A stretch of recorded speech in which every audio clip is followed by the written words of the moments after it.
Sir exam date आ चुकी है, current affairs का बहुत डर लग रहा है। क्या एक ऐसी मास्टर स्ट्रेटजी बना ले ताकि करंट अफेयर्स में मैक्सिमम मार्क्स को स्कोर कर सके। ये एक ऐसा डाउट है दोस्तों जो आप में से बहुत बच्चों ने मुझसे पूछा है जब 30 नवंबर 2025 की एग्जाम डेट हमारे सामने आई।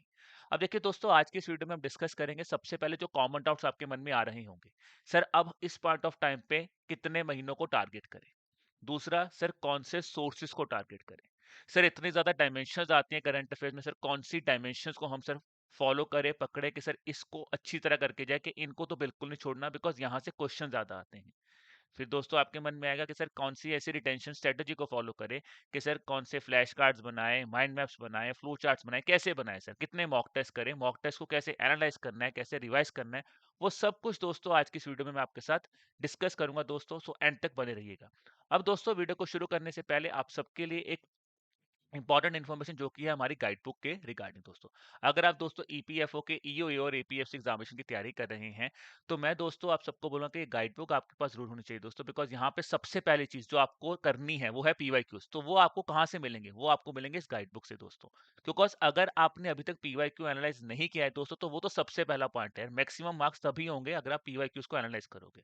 तो वो गाइड बुक से डाउनलोड कीजिए। प्लस आपको यहाँ पे डिकोडेड सिलेबस मिल जाएगा दोस्तों, बिकॉज टॉपिक्स तो मेंशन है, सिलेबस क्या है वो आपको यहाँ से पता चल जाए, कौन से इंपॉर्टेंट टॉपिक्स हैं। तो वो चीजें आपको यहाँ पे मिल जाएगा। इसके साथ एक इनिशियल जो आपको गाइडेंस चाहिए किस तरह से आप स्टार्ट कर सकते हैं, वो इन्फॉर्मेशन भी आपको यहाँ से मिल जाएगी। और ये guide book completely free of cost है दोस्तों, इसका लिंक आपको डिस्क्रिप्शन में मिल जाएगा, वहां पे जाके आप इस गाइड बुक को डाउनलोड कर सकते हैं। चलिए दोस्तों शुरुआत करते हैं सबसे पहले करंट अफेयर्स की बात की कि वेटेज कितनी है जी करंट इवेंट्स कंपोनेंट की, जिसको जो नाम आता है आपके एग्जाम में करंट इवेंट्स कंपोनेंट, की कितनी वेटेज है इस एग्जामिनेशन में। अगर हम बात करें दोस्तों तो ईपीएफसी में 2023 में 8 सवाल पूछे गए, 2015 में 9, 12 में 11, 17 और 21। तो यहाँ पे कहीं ना कहीं आप देख रहे हैं कि वेटेज कम हो रही है। और अगर हम ईओएओ की बात करें तो देखिए 2021 में तो बहुत ज्यादा सवाल पूछे गए थे, बट 23 में फिर वही 7-8। तो इसका मतलब ये है आप 8 से 9 क्वेश्चंस एक्सपेक्ट कर सकते हैं आपके करंट इवेंट्स कंपोनेंट में, जो कि आपके एग्जाम में पूछे जा सकते हैं।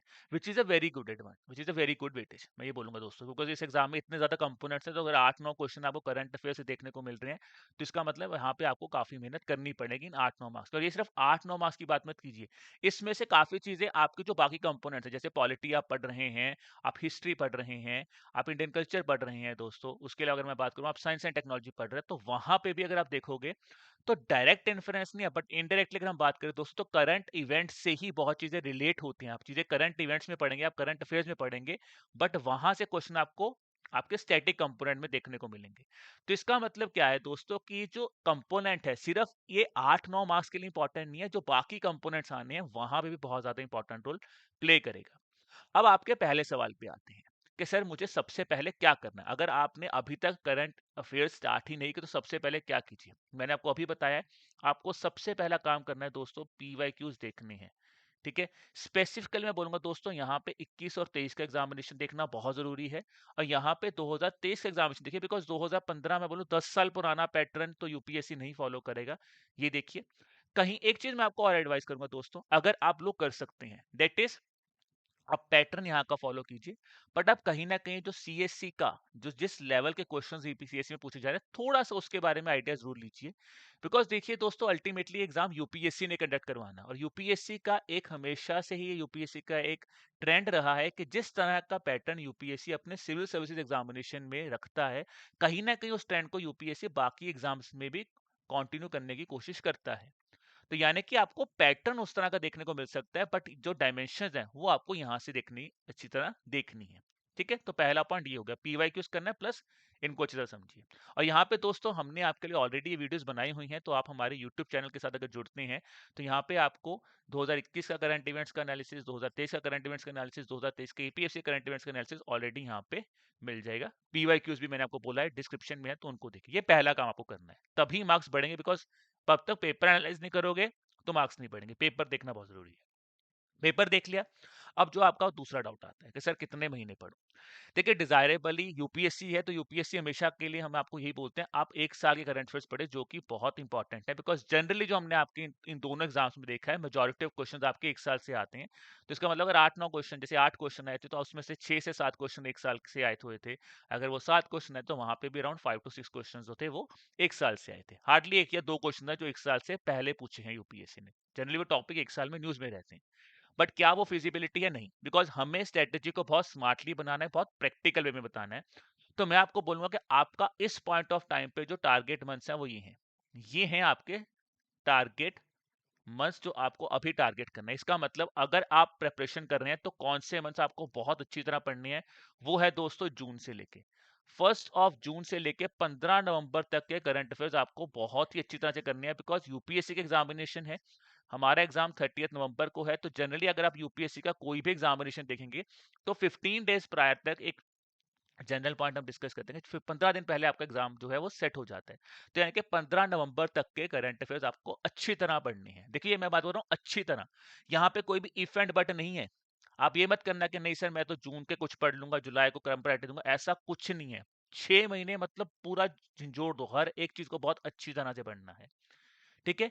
अब अगर हम थोड़ा सा क्वेश्चंस को भी देखते हैं, जो कि अगर मैंने आपके साथ 2023 का एक एनालिसिस शेयर करता हूं। अब यहाँ पे पता है मैं क्यों कर रहा हूँ ये एनालिसिस? बहुत बच्चे बोले सर आखिरी 3 महीने कर लेते हैं।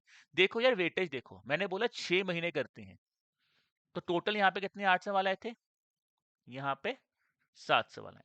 तो यहाँ पे 4 क्वेश्चन पिछले 6 महीनों में से आए, यहाँ पे 5 क्वेश्चन आए। तो इसका मतलब 60% क्वेश्चन हमारे लास्ट 6 मंथ्स में से आते हैं। अब आप में से काफी बच्चे बोलेंगे सर ये स्मार्ट स्ट्रेटेजी कैसे हो, तो 60% ही आए। यार देखो 6 महीने में से अगर आपके 8 या 9 क्वेश्चन, मतलब 8 में से 65% क्वेश्चन ठीक हो रहे हैं, तो it's a very good advantage you are getting here. अब ये जो 3 मंथ्स की मैं बात कर रहा हूँ, बियॉन्ड 3 मंथ्स, दोस्तों ऑब्वियसली बात है यूपीएससी कई बार आपको हमेशा ऐसे डायमेंशन पे क्वेश्चन पूछेगा जो कि कई बार आउट ऑफ कॉन्टेक्स्ट भी हो जाती है। जैसे उन्होंने प्रोवेस एक टर्म पूछी थी, प्रोवेस एक टर्म जो थी दोस्तों, it's not that an easy question, was really difficult question. तो कुछ क्वेश्चंस आपको इस एग्जाम में छोड़ने भी हैं। तो इसका मतलब अगर हम इन 6 महीनों को बहुत अच्छी तरह से टारगेट करते हैं, so we could really have an advantage here. तो यहाँ पे हमारे 60% क्वेश्चंस ऑलमोस्ट दोनों एग्जाम से हो जाएंगे। और हो सकता है दोस्तों इस बार हमें अगर हम ट्रेंड को देखें तो इस साल हो सकता है 6 मंथ से क्वेश्चन थोड़े से और बढ़े, क्योंकि काफी इवेंट्स लास्ट 6 मंथ्स में हुए हैं। तो यहाँ से आपको एनालिसिस जो समझना है वो ये है कि आप ये मत करना कि 6 में से 3 कर लो, बिकॉज 3 में से तो यहाँ पे 2 क्वेश्चन ही आए थे, यहाँ पे भी 2 ही क्वेश्चन आए, तो इसका क्या मतलब क्या 2 क्वेश्चन थोड़ा ना करने जाने हैं। तो 6 महीने बहुत अच्छी तरह से करने हैं। अब अगर हम देखें जो क्वेश्चंस में हमारे एग्जाम से पूछे गए हैं, जो 6 महीनों में से देखे गए, मैं आपको अभी दिखाऊंगा भी दोस्तों क्वेश्चंस को। अब आते हैं 6 महीनों के बाद कौन से सोर्सेज को फॉलो करें। ठीक है, टाइमलाइन हो गया फॉलो, अब आते हैं कौन से सोर्सेज को फॉलो करें। अब देखिए जब मैं सोर्सेज की बात करता हूँ दोस्तों, तो यहाँ पे यूपीएससी है, there is no defined source limit for that, मैं नहीं बोलूंगा कोई नहीं है, बट हमने जो जनरल ट्रेंड फॉलो किया है, गवर्नमेंट का प्राइम सोर्स आता है प्रेस इन्फॉर्मेशन ब्यूरो, और अगर हम न्यूज़पेपर्स की बात करें तो द हिंदू और इंडियन एक्सप्रेस एक प्रोमिनेंट न्यूज़पेपर है जो कि आपको पढ़ने चाहिए। अब देखिए दोस्तों यहाँ पे एक बहुत ही इंपॉर्टेंट चीज मैं आपको बताने वाला हूँ कि देखिए अगर आप एक ऐसी एस्पिरेंट है जो कि काफी टाइम से तैयारी कर रहे हैं, तो यार वो तो अपने अपने डिफरेंट सोर्सेज को पिक करो, अपने जो भी सोर्सेज आप फॉलो कर रहे हो उनको फॉलो करो, प्लस कंपाइलेशन फॉलो करो। बट अगर आप ऐसे सुन रहे हैं जिन्होंने अभी तक करंट इवेंट्स को इतना ज्यादा डिटेल में नहीं पढ़ा, तो भाई आपका तो एक ही सोल्यूशन है, दैट इज कंपाइलेशन। आपको सिर्फ और सिर्फ करंट अफेयर्स की कंपाइलेशन ही पढ़नी है जो कि आपके एग्जाम्स के लिए रेलिवेंट है, बस। मैं आपको कुछ और सजेस्ट नहीं करूंगा कि नहीं यार अब आप पीआईबी भी देखिए, कुछ नहीं यार, आपको बस वो मैगजीन पकड़ना है जो आपके एग्जाम के लिए रेलिवेंट है। आखिरी 6 महीने आपको यहाँ पे पढ़नी है। ठीक है, अगर हम क्वेश्चंस को देखें तो ऑब्वियसली बात है, जैसे इस बार क्वेश्चन आया था दोस्तों पंच अमृत स्ट्रेटजी पे, ईओ 2023 में सवाल पूछा गया है। ठीक है, अब अगर आप सवाल को देखेंगे दोस्तों, तो यूपीएससी के एक ट्रेंड को आप जनरली बहुत ध्यान से ऑब्जर्व करना है। यूपीएससी आपको कभी भी कोई बहुत ज्यादा अन ऐसे कह सकते हो, कोई अलग सा टेक्स्ट फैक्चुअल डाटा नहीं पूछेगा, बहुत क्रिस्प अगर डाटा पूछेगा तो ऐसा डाटा है जो कहीं ना कहीं आपने बहुत बड़ा विजन का डाटा रखा हुआ है। अब जैसे यहाँ पे देखिए डाटा पूछा गया, 500 गीगावाट का टारगेट है 2030 का, 50% को हम 2030 तक मीट करना चाहते हैं। यार ये पंच अमृत स्ट्रेटेजी कोई छोटा चैलेंज नहीं है। अगर मैं पंच अमृत चैलेंज की बात करूं तो ये इंडिया ने 2023 में एक फैसला लिया था कि हम अपने आप को नेट जीरो कार्बन एमिटर बनाने वाले हैं 2070 तक। तो इसका मतलब है ब्रॉडर टारगेट, ब्रॉडर विजन को लेके चला। जब आपने विजन लिया तो विजन में कोई टारगेट तो सेट किया होगा ना, तो वो टारगेट क्या है, क्वेश्चन यहाँ पे है। बहुत बच्चे बोलेंगे सर अब हमें क्या डाटा याद करना है, नहीं यार, कोई ब्रॉडर विजन का देखो। यूपीएससी कभी भी ऐसा कोई डाटा नहीं पूछेगा कि 5 लाख 6 हजार 5 लाख, नहीं, यूपीएससी हमेशा ब्रॉडर पैरामीटर्स पे क्वेश्चन पूछेगा। तो ये आपको बहुत ध्यान, जब भी आप पढ़ रहे हैं आपको बहुत ध्यान से इन चीजों को देखना है। जैसे क्वेश्चन पूछा गया था एफओ स्टैट रिपोर्ट के ऊपर, अब वो बेसिकली क्वेश्चन क्या था, भारत का रैंक मिल्क प्रोडक्शन में भारत का रैंक नंबर 1 पे आया था। अब भारत का रैंक आया है तो ये भी तो क्वेश्चन पूछेगा ना, भारत कितना परसेंट कंट्रीब्यूट करता है। तो अगर तभी मैं बोलूं कि आप किसी रैंक में नंबर 1 पे आए, तो पूछेंगे नहीं कि कितना परसेंट, कैसे आए आप नंबर 1 पे, किस रिपोर्ट के बेस पे आए। तो वो रिपोर्ट पे क्वेश्चन आया। इंडिया का रैंक क्या आया था, इंडिया कितना परसेंट कंट्रीब्यूट करता है, वो क्वेश्चन आया। तो ये चीजों को आपको बहुत ध्यान से समझना है जब भी अब आप करंट अफेयर्स को पढ़ोगे। तो डाटास पढ़ने हैं, बट बहुत ध्यान से, जो कि इंपॉर्टेंट है, टारगेट्स की बात कर रहे हैं, विजन्स की बात कर रहे हैं, वो चीज पढ़िए। फिर आते हैं दोस्तों अगला पॉइंट, जैसे नोबेल प्राइज पे क्वेश्चन पूछा गया था, ठीक है, अब अवार्ड्स पे क्वेश्चन पूछा गया। अब देखिए Nobel prize is one of the hot topic of UPSC. UPSC बहुत ज्यादा नोबेल प्राइजेस पे सवाल पूछता है, ठीक है। यूपीएससी सीएससी में भी पूछा हुआ है, ईपीएफसी एग्जाम्स में भी पूछा हुआ है, ईओए में पूछा हुआ है। तो इसका मतलब यहाँ पे हमें जो भी इंपॉर्टेंट अवार्ड्स पिछले एक साल में हुए हैं, बिकॉज नोबेल प्राइज तो मैं आपको बात करूं तो नोबेल प्राइज तो अभी रिसेंटली अक्टूबर नवंबर के आसपास ही दिए जाते हैं, ठीक है जी। तो अब अगर जब आप अब एग्जाम में बैठोगे तो देखिए अब आपके नोबेल प्राइजेस जो हैं वो आपके एग्जाम से कुछ टाइम पहले ही दिए जाएंगे, तो वो वाला पार्ट आपका लेटेस्ट मंथ में कवर हो जाएगा। तो नोबेल प्राइज इज इंपॉर्टेंट, ठीक है। इसके अलावा कोई और सिविलियन अवार्ड जैसे प्राइम मिनिस्टर वो बोले हैं तो वो आपको पता होना चाहिए, ठीक है। कोई और ऐसा अवार्ड है जो इंडिया में किसी को पहली बार मिला है, तो उन अवार्ड्स के बारे में आपको ज्यादा ध्यान से रखना है। फिर आ जाते हैं दोस्तों, जैसे अब ब्यूरो ऑफ इंडियन स्टैंडर्ड का, अब देखिए ये क्वेश्चन जो है, आपका एग्जाम हुआ था जुलाई में, तो ये 16 जून 2022 की न्यूज, एग्जाम हुआ था जुलाई 2023 में। अब अगर मैं आपको बात करूं तो मैं बोलता हूं 15 जून से लेके 15 टू 15, अब ये पूरा एक साल का टाइम पीरियड है, तो पूरा एक साल पहले इन्होंने क्वेश्चन पूछा था, ठीक है जी। अब क्या इस क्वेश्चन के लिए मैं आपको ये बोलूं कि नहीं अब आप एक एक साल पुराने क्वेश्चन टॉपिक्स पढ़िए? देखिए दोस्तों, टाइम है, आपने पढ़ा है करंट अफेयर्स, आप रेगुलरली करंट अफेयर्स के टच में, डेफिनेटली फिर आप एक साल टारगेट खींचिए। बट अगर आप एक स्टूडेंट ही ऐसे जिन्होंने अभी ही प्रिपरेशन स्टार्ट की और पहला बात है कि डर ही बहुत लग रहा है, तो फिर हमारा टारगेट 6 महीने यानी कि जून मंथ से हमें ज्यादा अच्छी तरह से टारगेट करना है। और याद रखना, अगर कोई ऐसा मंथ, ऐसा कोई टॉपिक आता है जो शायद जुलाई में न्यूज में है बट उसके बारे में डिटेल्ड डिस्कशन मार्च में भी हुई है, तो आपको फिर वो मार्च वाला पार्ट भी यहाँ पे पढ़ना है, ठीक है। तो ये चीज आपको यहाँ पे ध्यान रखनी है। चलिए जी, अब बात करते हैं दोस्तों नेक्स्ट चीज के ऊपर। हमने 2 पॉइंट डिस्कस किया, कितने महीने पढ़ने हैं। हमने ये भी डिस्कस कर लिया कौन से सोर्सेज को फॉलो करें, जहां पे हमने डिस्कस किया कंपाइलेशन को पढ़िए, compilation is the best thing इस पॉइंट ऑफ टाइम पे। अब आ जाते हैं आपका तीसरा सबसे इंपॉर्टेंट जो डाउट आता है कि सर टॉपिक्स कौन से पढ़ने हैं। अगर देखिए देखते दोस्तों, तो मैं आपको जनरल बात करूं तो करंट इवेंट्स का कोई डिफाइंड सिलेबस ही नहीं है। अगर हम मोटा मोटा मैं आपको बताऊं तो करंट इवेंट्स में प्रोमिनेंट टॉपिक्स आ जाते हैं, आपकी स्कीम्स आ जाती हैं, रिपोर्ट्स आ जाती हैं। फर्स्ट टाइम कोई चीज़ हुई है तो उस पर ज़्यादा इंपॉर्टेंट चीज़ है, गवर्नमेंट इनिशिएटिव्स हैं कोई लिए, कुछ गवर्नमेंट्स ने, समिट्स एंड कॉन्फ्रेंसेस हैं, साइंस एंड टेक की न्यूज़ है, डिफेंस हो गया, एनवायरनमेंट की news, awards, days in news, books and authors, places, fairs and festivals. अब ये डिफरेंट डिफरेंट डायमेंशंस हैं जिसपे हमने जो देखा है प्रीवियस पेपर में क्वेश्चंस पूछे गए हैं।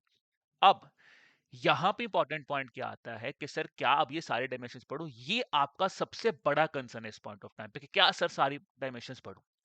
देखिए दोस्तों, अब अगर तो आप एक ऐसे एस्पिरेंट है जिसको लगता है कि मुझे करंट इवेंट्स में बहुत ही ज्यादा मैक्सिमम मार्क्स लेने हैं, तो ऑब्वियसली बात है दोस्तों, मैं नहीं बोलूंगा कोई भी पॉइंट छोड़िए, बट देखिए प्रैक्टिकली मैं बात करूं तो क्या हर एक डायमेंशन की उतनी ही इंपॉर्टेंट है जितनी कि हर एक डायमेंशन को आपको इतना इन डेप्थ में पढ़ना है?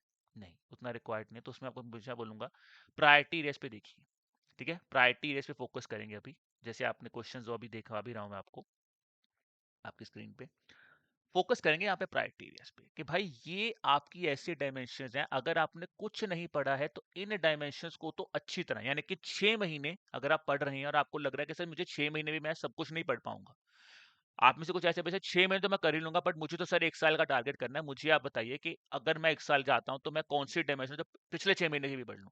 भाई ये डायमेंशन आपको बिल्कुल नहीं छोड़नी। कोई चीज पहली बार हुई है, वो किसी भी सेक्टर में हुई हो तो बहुत इंपॉर्टेंट है। Sports is one of the hot topic of AP EPFO examination. EO में पूछा गया, एपीएससी में पूछा गया है, science and technology is important here, ठीक है। अवार्ड्स हो गए, अवार्ड्स मैंने आपको भी बताया है, नोबेल पीस प्राइज पे क्वेश्चन आया है, राजीव गांधी खेल रत्न अवार्ड जिसको बाद में मेजर ध्यानचंद खेल रत्न अवार्ड दिया गया, नाम होता करा गया, उस पर क्वेश्चन पूछा गया है। फाइनेंशियल अवेयरनेस, अब ये एक इंपॉर्टेंट चीज है। अब देखिए अगर कोई ऐसा नहीं कि बैंकिंग न्यूज पढ़नी है, या समझना, मैंने यहाँ पे बैंकिंग एंड फाइनेंस अवेयरनेस नहीं लिखा, मैंने कहा फाइनेंशियल अवेयरनेस, यानी कि आरबीआई कोई बड़ा इनिशिएटिव लेके आ रहा है, जैसे आरबीआई ने अब आर्टिफिशियल इंटेलिजेंस के ऊपर काफी काम कर रहा है आरबीआई, ठीक है। आरबीआई ने बैंकिंग एक्ट को अमेंड कर दिया है, तो ये क्वेश्चन इंपॉर्टेंट है, ठीक है। इंपॉर्टेंट गवर्नमेंट की इनिशिएटिव्स होगी, प्रोग्राम्स होगी जहां पे गवर्नमेंट इन्वॉल्व है, कुछ समिट्स एंड कॉन्फ्रेंस होगी जहां पे जैसे G20 की कॉन्फ्रेंस होगी, बिम्स्टेक की कॉन्फ्रेंस होगी, अभी एससीओ की कॉन्फ्रेंस हुई है रिसेंटली, तो इंपॉर्टेंट है। अब वहां पे आपसे सवाल पूछा जा सकता है, बिकॉज एससीओ में क्या हुआ, एक तो उसकी 25th एनिवर्सरी है, तो शंघाई कोऑपरेशन ऑर्गेनाइजेशन अपने आप में बहुत इंपॉर्टेंट ऑर्गेनाइजेशन है, ये पता होना चाहिए। दूसरा इंपॉर्टेंट क्या हो गया इस कॉन्फ्रेंस में चाइना ने प्रपोजल दिया कि हम चाहते हैं कि एससीओ का भी एक बैंक बने, जैसा कि कैसा बना था, जैसा कि ब्रिक्स ने बनाया है न्यू डेवलपमेंट में, जैसा कि वर्ल्ड बैंक और आईएमएफ बना, हम चाहते हैं अपना बैंक बनाए। अब ये प्रपोजल है। अब हो सकता है यूपीएससी आपसे पूछे कि SCO has decided to make a SCO bank. Difference है ना चीजों में। तो ये चीजों को बहुत ही आपको अच्छी तरह समझना कि किसी कॉन्फ्रेंस में क्या डिक्लेरेशन साइन हो रहे हैं, क्या क्या चीजों गवर्नमेंट बोल रही है, इंपॉर्टेंट है। फिर रिपोर्ट्स। रिपोर्ट्स मैं ये नहीं कहूंगा दोस्तों आपको प्राइवेट रिपोर्ट्स है, रिपोर्ट्स कोई बहुत ही बड़ी नेशनल या इंटरनेशनल रिपोर्ट्स हैं, ठीक है, जो पिछले 5-6 महीनों में न्यूज में आपको मैं बोलूंगा उनको आप अच्छी तरह से कवर कीजिए। फिर आपके आते हैं मॉडरेट, जैसे मैंने को बोला पंचमरी स्ट्रेटेजी पे क्वेश्चन आया है, बट उसको मैं मॉडरेट प्रायोरिटी पे रखता हूँ, ठीक है। डिफेंस हो गया, एग्रीमेंट्स हो गए, एग्रीमेंट्स कोई बहुत बड़ा एग्रीमेंट है तो यार इंपॉर्टेंट है। नॉर्मल एग्रीमेंट नहीं है ना, या डीपीआईटी ने स्टार्टअप के साथ एग्रीमेंट किया, नहीं, कोई बड़ा एग्रीमेंट इंडिया ने साइन किया तो इंपॉर्टेंट है। जैसे क्वेश्चन आया था ईडीबी ने एक एग्रीमेंट साइन किया था पीएम गति शक्ति के अंडर, जहां पे हम पूरे के पूरे इंफ्रास्ट्रक्चर सेक्टर के ऊपर काम कर रहे हैं, तो इस तरह के एग्रीमेंट्स पे ज्यादा फोकस करना है, ठीक है जी। फिर अपॉइंटमेंट्स आ गए, अपॉइंटमेंट्स भी मेजर अपॉइंटमेंट्स, यूपीएससी के अपॉइंटमेंट्स, पीएफआरडीए के अपॉइंटमेंट हो गए, जैसे बड़ी ऑर्गेनाइजेशन हैं, सेबी के अपॉइंटमेंट, बिकॉज माधवीपुरी बुद्ध जो थी वो इससे पहले पहली वुमेन चेयरपर्सन थी सेबी की, उनको रिप्लेस किया गया है। अभी पूनम गुप्ता जी के बारे में पता होना चाहिए, देखिए आरबीआई की डेप्टी गवर्नर बने, तो वो फोर्थ ही डेप्टी गवर्नर है, तो हो सकता है इस पे क्वेश्चन आ जाए कि यार इन कंटेक्स्ट ऑफ आरबीआई, आप बोलोगे सर आरबीआई पे सवाल आ गया। आप अपॉइंटमेंट देखिए ना यार, फोर्थ वुमेन डेप्टी गवर्नर है, तो इनसे पहले कौन सी डेप्टी गवर्नर थी, क्या अभी तक आरबीआई में कोई वुमेन गवर्नर बनी है नहीं बनी है, ये पूछा जा सकता है, ठीक है। जैसे अब आईएमएफ में क्या हुआ, उर्जित पटेल जी एग्जीक्यूटिव डायरेक्टर बने, तो यहाँ पे क्वेश्चन पूछा जा सकता है। तो बड़ी बड़ी अपॉइंटमेंट्स जो है वो आपको पता होनी चाहिए, ठीक है। फिर आ जाते हैं दोस्तों लेस प्रायोरिटी, तो देखिए डेज इन न्यूज हो गया, मैं बोलूंगा fairs and festivals, books and, तो ये इनकी बहुत ही कम वेटेज है, बिकॉज अगर कोई किसी बुक को अवार्ड मिला तो वो आपकी अवार्ड कैटेगरी में इंपॉर्टेंट बन जाता है, बुक्स एंड ऑथर के नाम से इंपॉर्टेंट वो नहीं है, तो ये मैं बोलूंगा आपकी लो प्रायोरिटी कैटेगरी है। अब जो मैंने आपको हाई प्रायोरिटी टॉपिक्स बताए, जो मैं को सबसे ज्यादा फोकस करने वाले टॉपिक्स हैं, उनकी रियलिटी चेक करते हैं। तो ये रियलिटी चेक करते हैं 2023 एग्जामिनेशन के हिसाब से। मैंने 2023 एग्जामिनेशन को फॉलो किया दोस्तों, जो मैंने आपको बताया यहाँ पे इंपॉर्टेंट हाई प्रायोरिटी टॉपिक्स है। अब देखिए, अब यहाँ पे एक चीज देखिए, गवर्नमेंट स्कीम्स। अब स्कीम्स एक होती है सोशल सिक्योरिटी स्कीम्स, उनके बारे में आज के सेशन में डिस्कशन नहीं कर रहा मैं सोशल सिक्योरिटी स्कीम्स के बारे में डिस्कस नहीं कर रहा हूँ, मैं करंट इवेंट्स वाले पार्ट की डिस्कशन कर रहा हूँ। सोशल सिक्योरिटी स्कीम्स अगर बात करें दोस्तों, तो वहां के उसके लिए हम और डेफिनेटली आपके साथ अलग वीडियो बनाएंगे दोस्तों। बट अगर हम स्कीम्स की बात करें जो कि सोशल सिक्योरिटी कंपोनेंट के अलावा है, जैसे देखिए बहुत इंपॉर्टेंट पॉइंट है, मैं आपको बहुत बार ये बात बोल रहा हूँ कि आप ये मत सोचिए कि हमें सिर्फ सोशल सिक्योरिटी स्कीम्स ही पढ़नी है, उसके अलावा जो भी स्कीम्स रिसेंटली न्यूज में है दोस्तों, जिसके ऊपर सरकार एफर्ट लगा रही है, जैसे national green hydrogen mission, green hydrogen को लेकर सरकार बहुत ज्यादा एक्टिव है यार। ग्रीन हाइड्रोजन को लेकर आप देखिए, ग्रीन हाइड्रोजन फ्यूल्स बन रहे हैं, हाइड्रोजन ट्रेन रन हो रही हैं, ट्रायल रन करवाया जा रहा है। तो हाइड्रोजन प्रोडक्शन को लेके इंडिया अपने आप को one of the global leader बनाना चाहता है, तो इसलिए नेशनल ग्रीन हाइड्रोजन मिशन पे अगर आपसे क्वेश्चन पूछा जाए नेशनल ग्रीन हाइड्रोजन मिशन के ऊपर, तो यार वो तो स्कीम पे कंपोनेंट है, तो उस पर क्वेश्चन आ सकता है करंट अफेयर्स में, बिल्कुल आ सकता है। तो सोशल सिक्योरिटी के अलावा जो भी इंपॉर्टेंट स्कीम जिस पे गवर्नमेंट अभी फोकस कर रहा है, जैसे EV PM E drive scheme होगी, national green hydrogen mission scheme हो गया, ठीक है ना, तो वो भी आपको करनी है। एपीएफसी में जैसे हमने पीएम गति शक्ति की बात करें, तो पीएम गति शक्ति is a scheme learn by, जिसको कई बच्चे प्रोग्राम बोल देते हैं, कई बच्चे स्कीम बोल देते हैं, तो इट्स अ स्कीम। कैंपा पे क्वेश्चन आया गया था, तो वो भी बेसिकली मैं बात करूं तो वो भी पार्ट ऑफ अ स्कीम है, कंपेंसेटरी जो एफोरेस्टेशन फंड आता है, it's a scheme run by ministry of environment forest and climate change, ठीक है। तो ये चीज का आपको ध्यान रखना, तो इसीलिए स्कीम्स का मतलब मैंने को क्लैरिटी यहाँ पे इसीलिए दिया कि सोशल सिक्योरिटी स्कीम्स नहीं है। अगर हम ओवरऑल देखें दोस्तों, तो स्पोर्ट्स पे क्वेश्चन आया था, अवार्ड्स पे वन क्वेश्चन आया था, साइंस एंड टेक पे एक क्वेश्चन, ईओयू में दो क्वेश्चन पूछ लिए थे, समिट्स एंड कॉन्फ्रेंस हो गया, फाइनेंशियल अवेयरनेस पे क्वेश्चन, यहाँ पे यूनिकॉर्न टर्म पूछी थी, यहाँ पे एनएससी प्राइम के बारे में क्वेश्चन पूछा था, दोनों ही इंपॉर्टेंट इवेंट्स थे। रिपोर्ट्स पे क्वेश्चन पूछा गया था, ठीक है। तो अदर्स कैटेगरी पे देखिए, यहाँ पे तो सवाल ही नहीं, यहाँ पे अदर्स कैटेगरी में एक सवाल आया, तो इसका मतलब क्या है कि अगर आप 2023 के ट्रेंड को कंटिन्यू देखते हैं, तो मैं ये भी बोलूंगा दोस्तों, मैं ये नहीं कहूंगा सिर्फ आपको 2023 का ट्रेंड ही फॉलो करना है, 2021 की अगर हम बात करें, 2023 की बात करें, तो इसलिए पीवाई क्यूज इंपॉर्टेंट है। बट आपकी अगर आप देख रहे हैं, तो आप कोई भी एग्जाम अगर यूपीएफओ को निकालेंगे, तो ये मेजर डायमेंशन है जिनमें से हमसे क्वेश्चन हर साल देखने को मिल रहा है, तो इसका मतलब ये डायमेंशन को तो आपको बिल्कुल ही नहीं छोड़ना है, बिल्कुल ही नहीं छोड़ना है, ठीक है जी। अब हमारा यहाँ पे मंथ्स क्लैरिटी हो गया, हमें पढ़ना कहाँ से, हमें कौन सी डायमेंशंस पे फोकस करना है, ये क्लैरिटी हमें यहाँ से मिलती है। और अगर हम इसको देखते हैं, वैसे मैंने बोला साइंस एंड टेक बहुत हाई प्रायोरिटी टॉपिक है, तो देखिए क्वेश्चन आया है दोस्तों, ये ईओयू का क्वेश्चन था, ठीक है जी, ये एपीएससी में पूछा गया है। उसके बाद अगर हम बात करें, ये क्वेश्चन अवार्ड्स ऊपर, नोबेल प्राइज, राजीव गांधी खेल रत्न अवार्ड, ठीक है, 2017 में पूछा गया था। अगर हम बात करें एनएससी प्राइम इंडेक्स, यूनिकॉर्न, जो मैं आपसे अभी डिस्कस कर रहा था। फिर बात करते हैं, अगर स्पोर्ट्स इवेंट्स की बात करें तो संतोष ट्रॉफी। अब देखिए इसका अगर मैं बात करूं तो आपको याद रखना है यहाँ पे कोई कोई भी कॉमन इवेंट नहीं पूछेगा, कोई बड़ा इवेंट होगा। संतोष ट्रॉफी, अभी अगर मैं बात करूं इस साल की, तो विंबलडन हुआ है, मेजर इवेंट हुआ है दोस्तों, ठीक है जी, बिकॉज वहां पे पहली बार है कि इटालियन ही है जिन्होंने, फर्स्ट इटालियन थे, उसके बाद first polish single player women बनती इगा स्वातिक जिन्होंने जीता है। अब इगा स्वातिक ने रिकॉर्ड भी बनाया कि वो पहली बार है पूरी विंबलडन हिस्ट्री में कि किसी वुमेन ने without conceding a single seat, मतलब 6-0 से हरा दिया था उन्होंने फाइनल में। तो ये भी एक हिस्ट्री है। तो इस तरह की चीजों को, जो बड़े इवेंट्स हो रहे हैं, वो आपको अच्छी तरह से समझने हैं। मैं आपको बार बार बता रहा हूँ कि यहाँ पे करंट अफेयर्स को बहुत ध्यान से समझिए, आपको ब्रॉडर टॉपिक्स को पढ़ना है, आपको हर स्पोर्ट्स इवेंट्स नहीं पढ़ना है। तो यहाँ पे एसएससी वाली गलती नहीं करनी है कि यार एसएससी की तरह हर इवेंट पढ़ो, बैंक की तरह हर इवेंट पढ़ो, नहीं। मेजर टूर्नामेंट्स हैं, मेजर चीजें हो रही हैं, वो आपको अच्छी तरह से कवर करनी है। फिर जैसे अब यहाँ पे बिकॉज इंडिया G20 के समिट होस्ट कर रहा था 2023 में, तो उन्होंने क्वेश्चन पूछ लिया।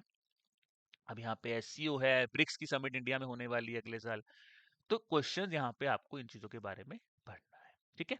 चलिए, अब देखिए हमने यहाँ तक ये तो समझ लिया कि हमें करना क्या है। अब आता है जो आपका अगला सवाल आता है कि सर इसको याद कैसे करें। ये एक बहुत बड़ी समस्या आप कह सकते हैं, बहुत बड़ा प्रॉब्लम है, और बिल्कुल होगा दोस्तों, इसमें कोई दोहराई नहीं है। बिकॉज जब आप करंट अफेयर्स की बात करते हैं तो इतना वास्ट एक ऐसी चीज है जो हमें पढ़नी है। अभी तक हमने काफी फिल्ट्रेशन सीखी कि यार पहले हमने मंथ्स को फिल्टर किया, फिर हमने एक जगह को फिल्टर किया कि हम एक मैगजीन को पढ़ेंगे, फिर हमने ये किया कि यार कौन सी डायमेंशंस पे ज्यादा ध्यान देंगे। तो हमने फिल्ट्रेशन तो काफी हद तक कर लिया, बस अब इसको याद कैसे करना उसको फटाफट में समझते हैं। पहला पॉइंट जो आपको ध्यान रखना है दोस्तों, पहला पॉइंट याद रखना है कि ये ना मैंने आपके लिए एक retention plus mock test cycle बनाया जो आपको फॉलो करना है अब आपको अपकमिंग मंथ्स के लिए। देखिए बहुत ही इंपॉर्टेंट चीज है, क्योंकि बहुत बार क्या होता है आप यहाँ से कुछ ना कुछ रिवाइज करो, यही अगर आप इन चीज को इसको आप प्रिंट करके अपने पास रखिए, क्योंकि यही चीज अगर आप बार बार हर कंपोनेंट में करेंगे ना तो आपके बहुत मार्क्स जो है यहाँ पे बढ़ेंगे। पहला काम है कि बिना रीड किए आप सीधा मॉक टेस्ट पे जंप मत करना। बहुत बच्चे बोलते हैं कि यार, मैं भी कई बार बोलता हूँ कि यार रिवर्स इंजीनियरिंग करेंगे, रिवर्स इंजीनियरिंग करेंगे किसी स्पेसिफिक कंपोनेंट है, किसी स्पेसिफिक टाइमलाइन के लिए। अगर आपका मन ही है कि मुझे एक साल पढ़ना है, तो भाई 6 महीने तो अच्छी तरह से रीड करो, पिछले 6 महीनों के क्वेश्चन कर लीजिए। बट ऐसा नहीं कि बिल्कुल रीड ही मत करो, सीधा क्वेश्चंस पे जंप करो, नहीं, क्योंकि उससे आपका कॉन्फिडेंस भी गिरेगा, ये भी याद रखो यार। तो रीड तो करना है। अब रीडिंग के लिए क्या करना है, जो भी कंपाइलेशन को आप फॉलो कर रहे हैं कम से कम उसको 2 से 3 बार पढ़ना है। Give at least 2 to 3 readings. पहली रीडिंग समझ के मत करना कि यार एक बार पढ़ूंगा तो याद हो जाएगा, नहीं होगा। मैं आपको अपने एक्सपीरियंस से बोल रहा हूं, किसी से भी बात करें पहली बार में नहीं याद होगा, आप 2-3 बार पढ़िए। जब आप उसको 2-3 बार पढ़ेंगे तो आपको एक तो चीजें समझ आएंगी, आपको इंपॉर्टेंट टॉपिक समझ आएंगे। उस पॉइंट पे बाद आपको करना है क्या है, आपको अब आप यहाँ पे पॉइंटर नोट्स बनाइए, मतलब pointer notes, pin point notes होने चाहिए। अब पिन पॉइंट नोट्स के 2-3 फॉर्म्स हो सकते हैं जो आप फॉलो कर सकते हैं। या तो आप यहाँ पे फ्लैश कार्ड्स बना लीजिए, ठीक है, या फिर आप यहाँ पे माइंड मैप बना लीजिए, फ्लो चार्ट बना लीजिए। माइंड मैप फ्लो चार्ट तकरीबन सेम ही चीज है। अब वो चीजों को आपको यहाँ पे बताना है। नोट्स आपके ऐसे होने चाहिए कि आपको कॉपी पेस्टिंग नहीं करनी कि यार वो पूरी की पूरी कॉपी पेस्ट कर ली, नहीं। आपको सिर्फ और सिर्फ पॉइंटर फॉर्मेट में चीजें लिखने के जो आपको पता हो कि यार ये चीज मुझे याद नहीं हुई थी, मुझे यहाँ पे इश्योर है, तो मुझे वो पॉइंटर नोट बनाना है। That is how you have to make the notes. अब आपने पॉइंटर नोट्स बनाए, उन पॉइंटर नोट्स को एक बार आप कीजिए रिवाइज, उनको एक बार कीजिए रिवाइज। पॉइंटर नोट्स को भी पहले रिवाइज कीजिए कि यार मैंने ये पढ़ा है। फिर आप जाइए टेस्ट के ऊपर। जब आप टेस्ट के ऊपर जाएंगे, अब ये आपके प्रैक्टिस एमसीक्यूज हो सकते हैं, ये आपके मॉक टेस्ट हो सकते हैं। अब आपने यहाँ पे, ये हो गया आपका पहला साइकिल कंप्लीट कि भाई मैंने पढ़ा, मैंने नोट्स बनाए, नोट्स को भी रिवाइज किया, अब मैं जाता हूं, मैं रेडी हूं, अब मैं दूंगा प्रैक्टिस टेस्ट। प्रैक्टिस टेस्ट या मॉक टेस्ट, ये आपको नहीं किया। जब आपने प्रैक्टिस टेस्ट दे दिया तो उसके बाद दो चीजें होंगी। आपको अपनी गलतियां पता लगेंगी, that is first thing. Second thing, आपको ये पता चलेगा कि मैं कौन सी चीजों पे स्ट्रांग हूं या वीक हूं, ये आपको यहां से पता चलेगा। बिकॉज जब तक आप अपने आप को प्रैक्टिस ही नहीं करोगे, सिर्फ रीडिंग भी यार सोल्यूशन है और सिर्फ प्रैक्टिस भी सोल्यूशन है, तो तीनों दोनों का मिक्सर होना जरूरी है। प्रैक्टिस किया, प्रैक्टिस एमसीक्यू, उसके बाद सबसे पहले क्या करना है आपको, अब यहाँ पे आ जाना है इस सर्कल पे। प्रैक्टिस एमसीक्यूज के बाद आपको क्या करना है, आपको अपने आप को एनालाइज करना है, इस चीज को समझना। प्रैक्टिस के बाद प्रॉपर एनालिसिस बनाना है कि भाई अब मैंने आराम से, मैं ये नहीं कहूंगा कि यार आप 25 मॉक टेस्ट करो, आप 50 मॉक टेस्ट करो, नहीं। मैं बोलूंगा चाहे आप ढंग के 10 मॉक टेस्ट कर लो, वो भी बहुत बढ़िया है।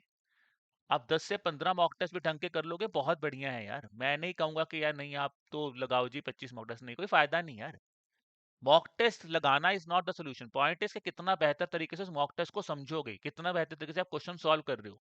आपने क्वेश्चन किया आराम से, उसके बाद आप 30 to 35 मिनट्स दीजिए उस टेस्ट के ऊपर कि मैंने कहाँ पे गलती की है, मैंने क्यों ये क्वेश्चन गलत किया। या तो क्वेश्चन मुझे नहीं आता होगा, नहीं आता होगा तो ये चीज मेरे नोट्स में ऐड हो जाएगी। अगर नहीं आता है, अगर मैंने पढ़ा हुआ था, मैंने उसको समझा था और यहाँ पे मुझे वो चीज समझ नहीं हुई, तो इसका मतलब मुझे उस पॉइंट को री रिवाइज करना है। तो यहां से दो ही चीजें होंगी, या तो एनालिसिस होगा या री रिविजन होगा। इस एनालिसिस, सॉरी, या तो नोट्स में कुछ एडिशन होगा या री रिविजन होगा, इसके अलावा कुछ और नहीं होगा एनालिसिस में। एनालिसिस में जब आपने नोट्स किए, री रिविजन किए, अब यहां से जो आपने, ये तो यहाँ पे दो चीजें एडिशन है सब्सट्रैक्शन में, अब यहाँ से क्या होगा, आपको अपना यहाँ पे स्ट्रेंथ एनालिसिस बनाना है। क्योंकि देखिए करंट अफेयर्स में जैसे मैंने आपको बोला है कि यार इन टॉपिक्स में से क्वेश्चन ज्यादा आते हैं, तो ऑब्वियसली आपको कोशिश करनी है कि वो जो 7 डायमेंशन हैं वहां से तो क्वेश्चन गलत ना हो, बिकॉज वहां से क्वेश्चन एक्सपेक्टेड हैं आएंगे। यूपीएससी है, ऐसा नहीं है कि यूपीएससी डायमेंशन पे सवाल पूछेगा, यूपीएससी दूसरे डायमेंशन पे भी सवाल पूछ सकता है। ठीक है, इट्स अ ट्रेंड जो यूपीएससी का होता है। तो वहां पे आपको ये भी कोशिश करनी है कि कौन से एरियाज मेरे वीक पॉइंट भी हैं। वीक पॉइंट का मतलब क्या है कि यार मैंने जब इतने टेस्ट दिए हैं, इतना प्रैक्टिस किया, इतना एनालिसिस किया, तो मुझे पता लग गया कि हो सकता है मेरा स्पोर्ट्स सेक्शन वीक है। तो इसका मतलब क्या है कि अगर मेरा स्पोर्ट्स सेक्शन वीक है तो मैं बेसिक्स ऑफ स्पोर्ट्स के पॉइंट से discuss, basics of sports events discuss करूंगा, बट जो डिटेल में क्वेश्चन आएगा उसको मैं थोड़ा सा होल्ड करूंगा, बिकॉज मुझे पता है मेरा इतना स्ट्रांग नहीं है, तो मैं वहां पे बेसिक्स पढ़ जाऊंगा। फिर आपको ये चीज री रिवीजन तो करनी है, तो कोशिश कीजिए जो भी चीज आप पॉइंटर फॉर्मेट में नोट्स यहाँ पे ऐड करते हैं इनको री रिवाइज कीजिए, और कोशिश कीजिए कि हर वीकेंड्स पे आपका एक वीक रिवीजन तो हो ही हो। तो हर वीकेंड पे एक वीक का जो भी आपने चीज पढ़ी उसको रिवाइज कीजिए। और मैं इसमें हमेशा बोलता हूँ कि अपनी माइंड मैप में एक्टिव रिकॉलिंग में बहुत ध्यान देना। आपने टेस्ट दिया, आपने फटाफट में पढ़ा, अब देखो यहाँ पे एक्टिव रिकॉलिंग वाला ऑप्शन भी यूज कर सकते हो। एक्टिव रिकॉलिंग बहुत इंपॉर्टेंट पॉइंट, एक्टिव रिकॉल करना। वो क्या होता है, आपने न्यूज पढ़ी, लेट्स से आपने 15 न्यूज पढ़ी, फटाफट में अपनी बुक्स बंद करो, एक अपने पास फोन पे एक क्या करो, फोन ऑन करो, फटाफट में यार जो भी 3 या 4 इंपॉर्टेंट न्यूज आपने पढ़ी है उसके बारे में जो जो याद है फटाफट में रिकॉर्ड कर लो। माइंड ट्रेंड होगा। रिकॉर्ड किया, उसके बाद थोड़े टाइम बाद देखा, साथ के साथ मत देखना कि सही है, थोड़े टाइम बाद देखा कि अच्छा यार यहाँ पे मैंने जो रिकॉर्डिंग सुनो कि यार वो सब कुछ सही था, हाँ सही था। ये चीज डेली करो, डेली हर हर करंट अफेयर सेशन के बाद करो करो, रीड करो, एक्टिव रिकॉल करो। जितना एक्टिवली रिकॉल करोगे उतना अब आपको क्या होगा, आपका रिटेंशन कैपेबिलिटी बढ़ जाएगा। तो ये हो गया जी एक्टिव रिकॉल वाला काम। अब इस चीज को आपको फॉलो करना है डेली। मैं ये नहीं कहूंगा कि यार इसको आप छोड़ दे, इसको बिल्कुल कंसिस्टेंटली फॉलो करना है। तो यहाँ पे भाई कंसिस्टेंसी बड़ा इंपॉर्टेंट रोल है। अब जैसे मैंने आपको बोला नोट्स बनाना है, तो नोट्स का मैं आपको थोड़ा सा सैंपल दिखाता हूँ दोस्तों। जैसे मैंने फ्लैश कार्ड्स बनाए, मैंने सुभाष शुक्ला जी के बारे में न्यूज पढ़ी थी। अब वो फर्स्ट इंडियन थे जो कि इंटरनेशनल स्पेस स्टेशन पे गए हैं, बट वो पहले भारतीय नहीं है जो स्पेस में गए हैं, वो सेकंड इंडियन गए हैं। बिकॉज सबसे पहले कौन थे, सबसे पहले गए थे हमारे राकेश शर्मा जी। तो ये पॉइंट मैं यहाँ पे ऐड कर लूंगा, जो मैंने अभी यहाँ पे नहीं ऐड किया, मुझे पता है मैंने यहाँ पे ऐड कर लिया। और मैंने क्यों नहीं किया उसका एक रीजन भी है। मैंने को क्या बोला, पॉइंटर फॉर्मेट में वही चीज लिखनी है जो कि आपको जिस पे डाउट हो सकता है। एक्सियम फॉर्मेशन का पार्ट था, ठीक है। अब एक्सियम के सीईओ बने तेजपाल भाटी, तो ये मिशन हेड थी पैगी विटसन, सुनीता विलियम्स ने इन्हीं का रिकॉर्ड तोड़ा था, तो मैंने ये वाला पॉइंट भी यहीं पे लिख लिया। फिर ये व्योमनॉट पे गगनयान मिशन, अब गगनयान मिशन 2027 में जाएगा, गगनयान व्योमनॉट्स कौन से ये मैंने यहाँ पे लिख लिया। अब इसी जगह मैं घुमाना चाहता दोस्तों, तो यहाँ पे मैं गगनयान के थ्रू ही यहाँ पे एक छोटा सा ब्रैकेट बना के ये भी बना सकता हूँ, इंडिया के और कौन से टारगेट है। जैसे इंडिया विनस पे मिशन लेके जाना चाहता है, इंडिया अपना खुद का स्पेस स्टेशन, भारतीय अंतरिक्ष स्पेस स्टेशन बनाना चाहता है, तो मैं यहाँ पे ये भी लिख सकता हूँ कि वो तो वहां पे गए, तो भारतीय अंतरिक्ष स्पेस स्टेशन में इंडिया टारगेट कर रहा है कि 2035 तक हम अपना भी एक स्पेस स्टेशन बना लें। टारगेट इंडिया कर रहा है, तो मैं ये लिख लूंगा यहाँ पे। ये हर स्टूडेंट का अपने हिसाब से एक पॉइंटर फ्लैश कार्ड बनेगा। तो ऐसा नहीं है कि हर एक स्टूडेंट को सेम चीज फॉलो करनी है, it will be different for different students. First thing is that. ठीक है जी। अब फ्लैश कार्ड्स बनाइए।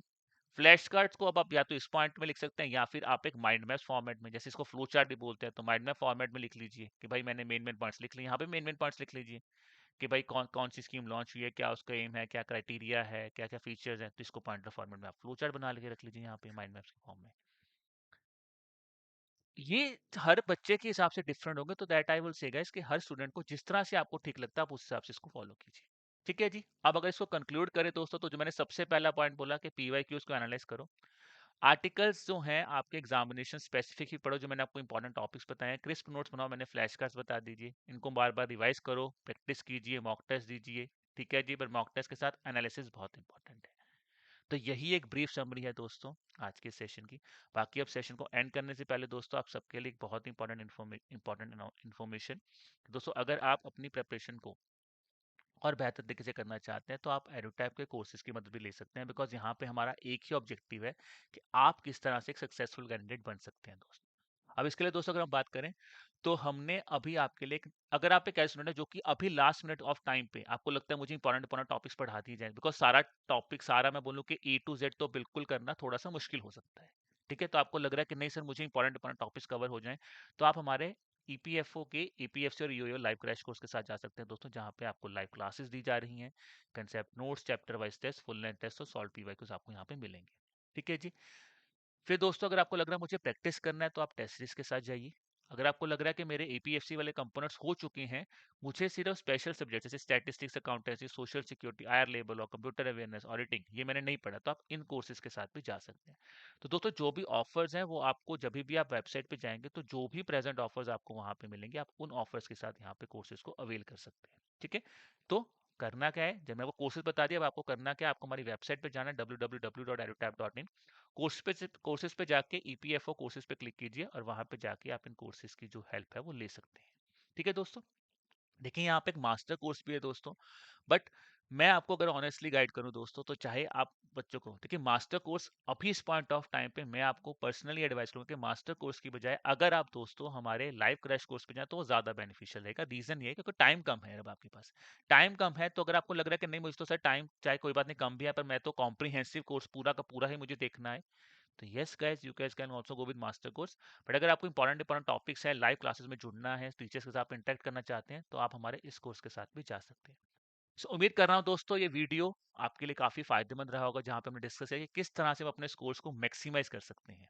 ठीक है दोस्तों। बाकी अगर आपके मन में कोई डाउट है, तो आप हमें ईमेल कर सकते हैं, दैट इज एट hello@edutap.co.in। आप हमसे कॉल भी कर सकते हैं ऑन द नंबर 8146207241। ठीक है दोस्तों, कोई भी डाउट है, कुछ भी है मन में, पूछो जरूर। ठीक है, बिकॉज अल्टीमेटली हम सब आपके लिए एक ही गोल के साथ दोस्तों आए हैं कि आपका एग्जाम क्रैक हो। आपके मन में कोई भी डाउट आता है, पूछिए सर। ठीक है दोस्तों, चलो, ऑल द बेस्ट जी। Bye bye.